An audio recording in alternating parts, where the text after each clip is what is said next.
नमस्कार. प्रेमाची गोष्ट या मालिकेच्या आजच्या भागामध्ये मी तुम्हा सर्वांचे अगदी मनपूर्वक स्वागत करते.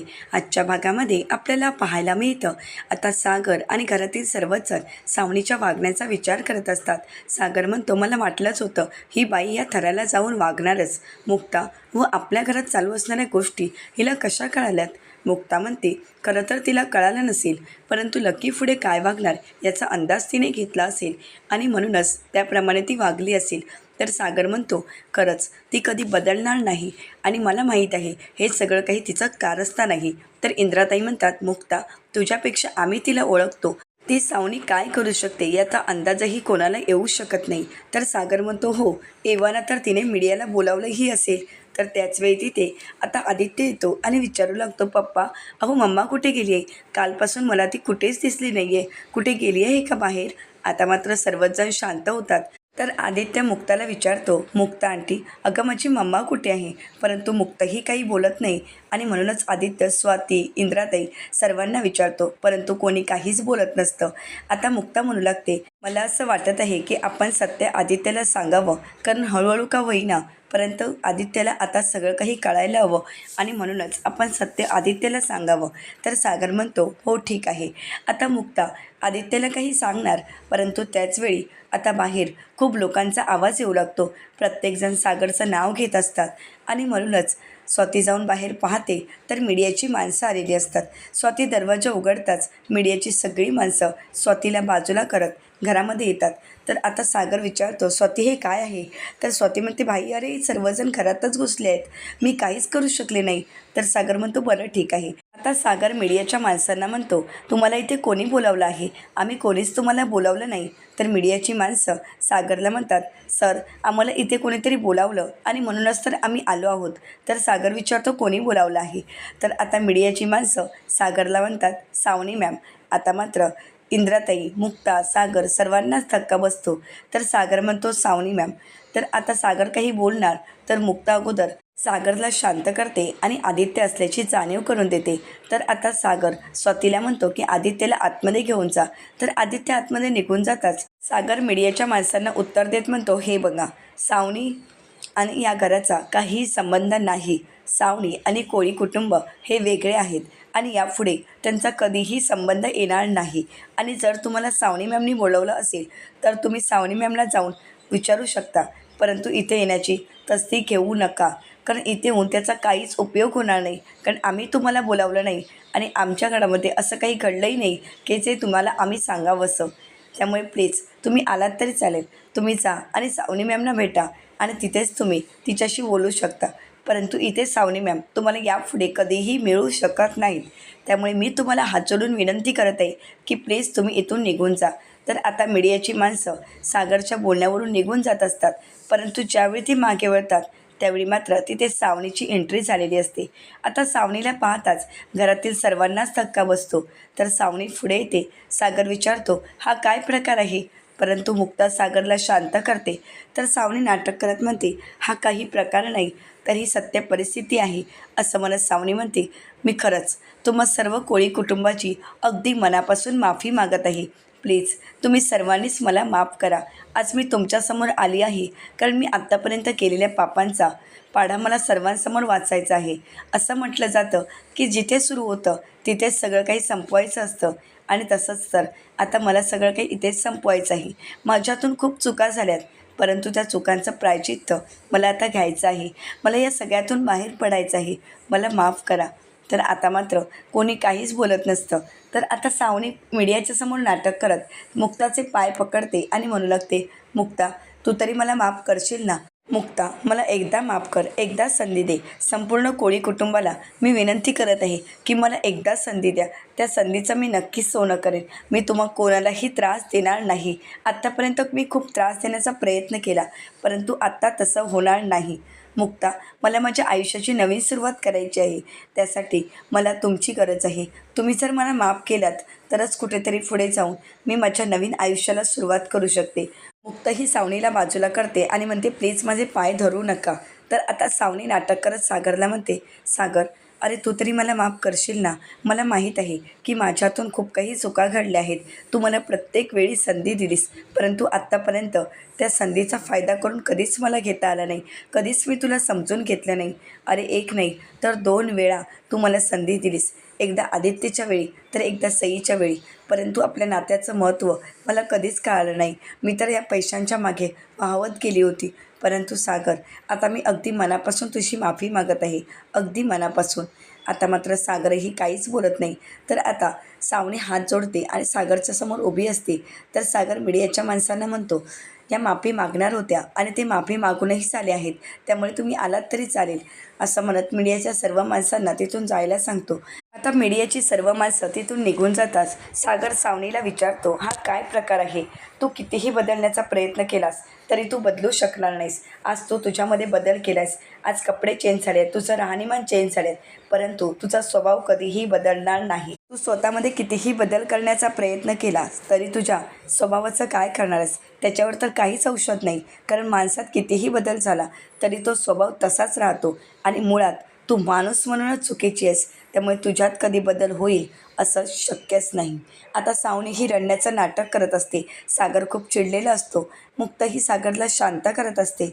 तर सागर म्हणतो, मुक्ता आता तुम्हीच बोला, तुम्हीच काहीतरी सांगा. तर मुक्ता ही सावनीला म्हणते, सावनी बस, तुमची ही नाटकं आता बस झाली आहेत. खरं तर तुमची ही नाटकं आम्हाला सगळ्यांनाच म्हणजे या घराला चांगलीच परिचयाची झाली आहेत. त्यामुळे तुमच्या ह्या नाटकांना आता कोणीही बोलणार नाही आहे.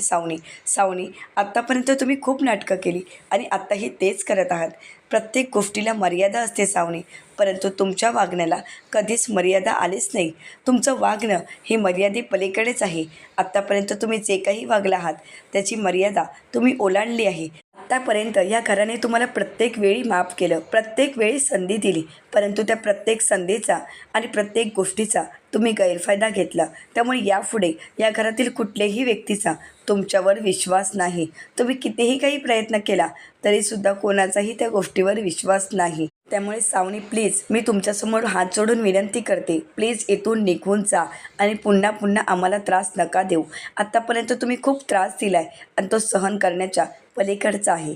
त्यामुळे प्लीज यापुढे आमच्यामध्ये तेवढी सहनशीलता नाही की प्रत्येक वेळी तुमचा त्रास सहन करणं. सावनी प्लीज इथून निघून जा. तर सावनी मुक्तासमोर आणि सर्वांसमोर हात जोडत म्हणते, मी फक्त एकदा तुम्हाला विनंती करते, तुम्ही सर्वांनी एकदा माझ्यावर विश्वास ठेवा. यापुढे ती सावनी ज्याप्रमाणे वागायची तसं वागणार नाही. आता ही सावनी बदलली आहे. पूर्वीची सावनी राहिली नाही. कटक कारस्थानं, दुःख देणं आणि हव्यासापोटी चोरी करणं, आता हे यापुढे माझ्या हातून होणार नाही. सावनी आता पूर्ण बदलली आहे आणि त्या सावनीला तुम्ही माफ करावं असंच मला वाटत आहे. मी पैशाच्या आहारी गेली. सुख म्हणजे नक्की काय असतं हेच मला हर्षवर्धनने खोटं चित्र माझ्यासमोर उभं केलं आणि त्यातच मी वाहवत गेली. परंतु खरं चित्र, खरं आयुष्य काय असतं याची मला कधी जाणीवही झाली नाही आणि म्हणूनच मी अगदी मनापासून तुम्हा सर्वांचीच माफी मागत आहे. तर इंद्राताई म्हणतात, या अगोदरसुद्धा तेच केले, शेवटी काय झालं?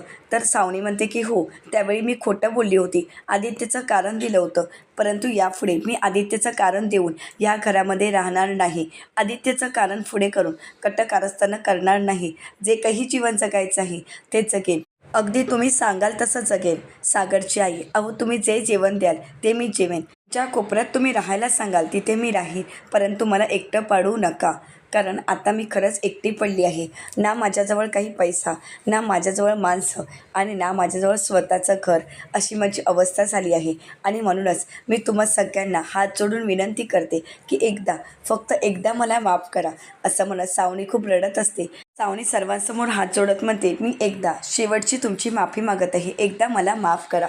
परंतु कोणी काहीच बोलत नाही. तर आता मुक्ताही सागरला म्हणते, सागर, परंतु मुक्ता काही बोलणार त्या अगोदरच सागर म्हणतो, मुक्ता बस, तुम्ही काय बोलणार आहात हे मला चांगलंच माहीत आहे. त्यामुळे मुक्ता प्लीज, तुम्ही आता मला काही समजवण्याचा प्रयत्न करू नका, कारण ही कधी बदलणार नाही याची मला पूर्ण खात्री आहे. आज जे काही ती करत आहे तेही तिचं नाटकच आहे. माफी मागायची, या घरामध्ये घुसायचं आणि पुन्हा एकदा कटकारस्थानांना सुरुवात करायची, हाच त्याचा हेतू आहे. आणि म्हणूनच हे मीडियाला घेऊन येणं, त्यांच्यासमोर रडणं ही नाटकं चालू होती. तर त्यानंतर मुक्त ही सागरला शांत करते. तर सागर म्हणतो, मुक्ता बस, तुम्ही काय सांगणार हे मला चांगलंच माहीत आहे, परंतु यापुढे या सावनीला या घरामध्ये जागा नाही. कारण हिची कटकार असताना कधीही संपणार नाही. ही आता 4 दिवस शांत राहील, परंतु पुन्हा एकदा तिचा खरा चेहरा सर्वांना दाखवायला सुरुवातही करेल. आणि ती कधीही विश्वासघात करू शकते हे मला चांगलंच माहीत आहे. सावनी, अगं तू विश्वास ठेवण्याच्या लायकच नाहीस, कारण तू कधीही कोणाला धोका देऊ शकतेस, विश्वासघात करू शकतेस. कारण आत्तापर्यंत तू तर तेच केलंस. मला दिलेल्या जखमा अजूनही भरून निघाल्या नाहीत आणि पुन्हा एकदा त्या जखमांवर घाव टाकण्याचा प्रयत्न करू नकोस. तर मुक्ता म्हणते, सावनी तुम्ही खरंच बदलला आहात की हे सगळं काही नाटक आहे? तर सावनी म्हणते, मुक्ता अगं प्लीज माझ्यावर विश्वास ठेव, मी खरंच बदलली आहे. ही पूर्वीची सावनी नाही आहे, तर या सावनीमध्ये बदल झाला आहे. तर इंद्राताई म्हणू लागतात, सावनीमध्ये आणि बदल कधीच शक्य नाही, कारण सावनी कधी बदलणार नाही हे मला चांगलंच माहीत आहे आणि सावनी कधीही बदलू शकत नाही. सावनी तू म्हणजे एक मांजर आहेस, मांजर. कित्येक वेळा तुला बाजूला करण्याचा प्रयत्न केला तरीसुद्धा आडवी येतेच आणि नंतर अंगावर झेप घालून समोरच्यांना नकं लावून जखमी करायलाही तयार होती. एवढ्या लांब नेऊन या मांजराला फेकलं होतं, परंतु तेच मांजर पुन्हा एकदा घरात आलंच. परंतु नाही, आता या मांजराला या घरामध्ये थारा नाही.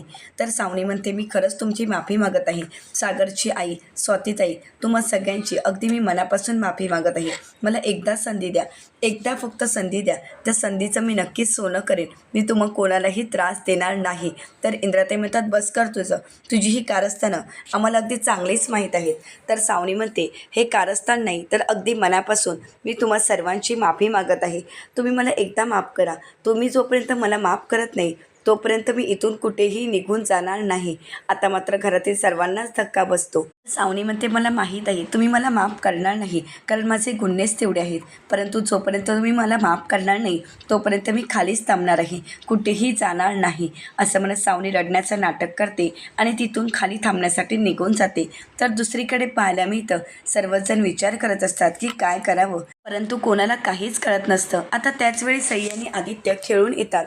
तर आता आदित्य म्हणू लागतो, सई अगं अजून थोडा वेळ आपण खेळलो असतो.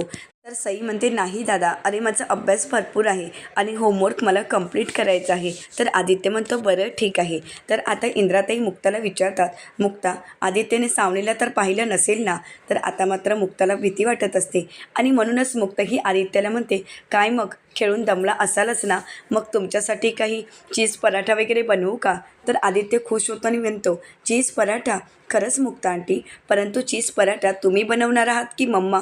आता मात्र मुक्ता शांतच होते. तर आदित्य विचारतो, काय झालं मुक्ता आंटी, कोण बनवणार आहे चीज पराठा? तर मुक्ता म्हणते, मी बनवणार आहे. तुम्हाला आवडतो ना? तर आदित्य म्हणतो, हो खूप आवडतो, परंतु मम्मा कुठे आहे? तर आता मुक्ता शांत होते आणि त्यानंतर म्हणते, आदित्य बाळा, अरे आताच तर तुम्ही खेळून आला आहात ना, मग तुम्ही खूप दमला असाल, तुम्ही आधी फ्रेश होऊन घ्या आणि मी तुमच्यासाठी चीज पराठा बनवते. असं म्हणत आता मुक्ता ही आदित्याला त्या वेगळ्या विचारामध्ये गुंतवण्याचा प्रयत्न करत असते. तर त्यानंतर पाहायला मिळतं, सावनी ही घराबाहेर येते आणि म्हणू लागते, ही आग जोपर्यंत शांत होणार नाही, जोपर्यंत मी तुमचा सूड घेणार नाही. तुम्हाला वाटलं असेल की ही सावनी बदलली आहे, परंतु नाही, ही सावनी आता बदलणार नाही, परंतु शांत राहून तिच्या आगीमध्ये तुम्हा सगळ्यांनाच भस्म करणार आहे. तर दुसरीकडे पाहायला मिळतं, आता मुक्ताला माधवीताईंचा फोन आलेला असतो. तर मुक्ता माधवीताईंना म्हणते, हो आई, अगं काळजी करू नकोस, मी तुझीच मुलगी आहे. मला माहीत आहे की आता दिवाळी सण आहे आणि पणत्या लावायच्या आहेत, परंतु तू एवढी काळजी का करतेस? असं म्हणत मुक्ताही आता दारा खिडक्या उघडत असते आणि ज्यावेळी मुक्ता खिडकी उघडते त्यावेळी मात्र मुक्ताला नकळतच सावनी दिसते. आता सावनीला पाहताच मुक्ताला धक्काच बसतो. मुक्ता माधवीताईंना म्हणते, आई मी तुला नंतर फोन करते. तर मुक्ता विचार करत म्हणते, म्हणजे अजूनही सावनी इथेच आहे? सावनी म्हणाल्याप्रमाणे सावनी इथेच बसून आहे, सावनी कुठेही गेली नाही आहे. आता मात्र मुक्ताला काय करावं काहीच कळत नसतं. तर त्यानंतर मुक्ता ही आदित्यला विचारते, आदित्य बाळा, तू झोपला नाहीस का? तर आदित्य म्हणतो, मुक्ता आंटी, अहो मम्मा कुठे आहे? मी तिला सकाळपासून शोधण्याचा प्रयत्न करत आहे, परंतु मम्मा कुठेच दिसत नाही आहे. तर मुक्ता म्हणते, आदित्य बाळा, अरे खूप रात्र झाली आहे, तू झोप जा. आदित्य म्हणतो, ठीक आहे, परंतु मी तुम्हाला का विचारतोय? त्यापेक्षा एक काम करतो ना, मी मम्मालाच फोन करतो. असा विचार करत आदित्य मम्माला फोन करतो आता सावनी आदित्यचा फोन पाहते आणि लगेच फोन उचलत विचारते, काय झालं आदी बाळा? तर आदित्य विचारतो, मम्मा अगं तू कुठे आहेस? तर सावनी म्हणते, अरे आदित्य बाळा मी आहे इथेच, मी येईनच लवकर. परंतु तुझं काय झालं आहे? तू असा अचानक का फोन केला आहेस? तर आदित्य म्हणतो, अगं मम्मा मला तुझी आठवण आली, मी केव्हापासून तुला शोधत आहे. तर सावनी म्हणते, अरे नको शोधूस, मी येईनच लवकर आणि तू काळजी करू नकोस. तर आदित्य म्हणतो, परंतु मम्मा. तर सावनी म्हणते, आदित्य बाळा तू जेवला आहेस का? तर आदित्य म्हणतो, हो. तर सावनी म्हणते, आदित्य बाळा तिथे कोणालाही त्रास देऊ नकोस हा. तर आदित्य म्हणतो, नाही मी कोणालाही त्रास देणार नाही. सावनी म्हणते, हो मुक्ता आंटीला आणि पप्पांना त्रास द्यायचा नाही आणि आजीला तर अजिबातच नाही. तर आदित्य म्हणतो, हो ठीक आहे, मी कोणालाही त्रास देणार नाही. असं म्हणत आता सावनी फोन ठेवते. तर दुसरीकडे आदित्यचा फोन स्पीकरवर असल्यामुळे सावनीचं बोलणं मुक्ताने ऐकलेलं असतं. आता मात्र मुक्ताला काहीच कळत नाही. मुक्ता विचार करत म्हणते, खरंच सावनी बदलली असेल का? कारण जर तिला खोटं वागायचं असतं तर एव्हाना तिने आदित्यला सत्य परिस्थिती सांगितली असती आणि वादळ निर्माण केलं असतं. परंतु आता सावनीने तसं काहीच केलं नाही आहे. खरंच सावनी बदलली असेल का? तिच्यात खरंच बदल झाला असेल का? मुक्ता विचार करत असते. तर आता मुक्ता आणि घरातील सर्वजण सावनीला माफ करतील का? की सावनीची खेळी मुक्ताच्या लक्षात येईल? हे आपल्याला महाराईवरच्या दुसऱ्या भागामध्ये पाहायला मिळणार आहे. त्यासाठी महाराईवरचा दुसरा भाग पाहायला विसरू नका. धन्यवाद.